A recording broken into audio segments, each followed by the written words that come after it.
Contentez-vous de ce qui est bon. Shalom bien-aimés dans le Seigneur. Notre méditation du jour s'intitule « Contentez-vous de ce qui est bon ». Nous tirons notre texte de 1 Thessaloniciens chapitre 5, le verset 21 qui nous dit ceci.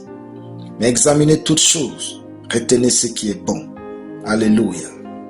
J'ai eu à voir plusieurs personnes aimer leurs semblables d'un seul cœur et récolter de la haine, le mépris et la désolation.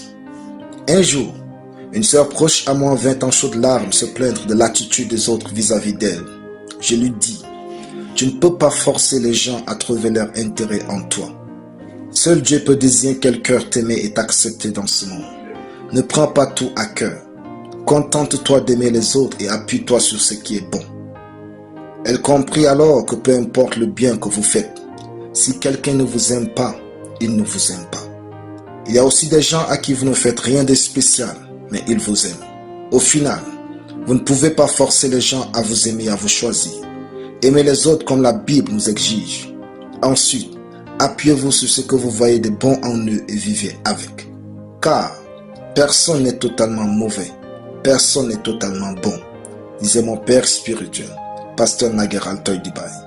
C'est ainsi que la Bible nous dit, mais examinez toutes choses, retenez ce qui est bon. Vous êtes un méchant si vous êtes incapable d'identifier ce qu'il y a de bien chez les autres. Vos collègues ne sont pas embauchés par l'entreprise pour vous aimer. Donc, l'amour n'est pas votre priorité. Aimez-les comme Dieu vous le demande. Faites bien votre boulot, puis rentrez chez vous. Vos camarades à l'école ne sont pas inscrits par les parents pour vous aimer. Aimez-les, apprenez vos leçons et rentrez chez vous.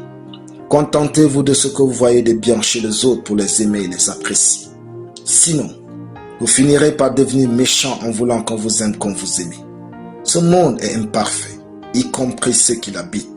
Examinez toujours les choses et soyez assez positif, sans pour voir ce qui est bon et le retenir.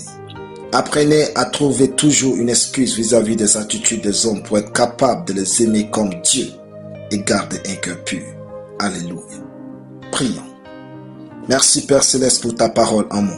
Je confesse que mon cœur est amour et sait aimer mes prochains comme tu veux. Par ta sagesse et miséricorde, j'examine toutes choses afin d'extraire le meilleur pour une vie comblée. Amen. La lecture biblique en une année, Exode 31 à Exode chapitre 35.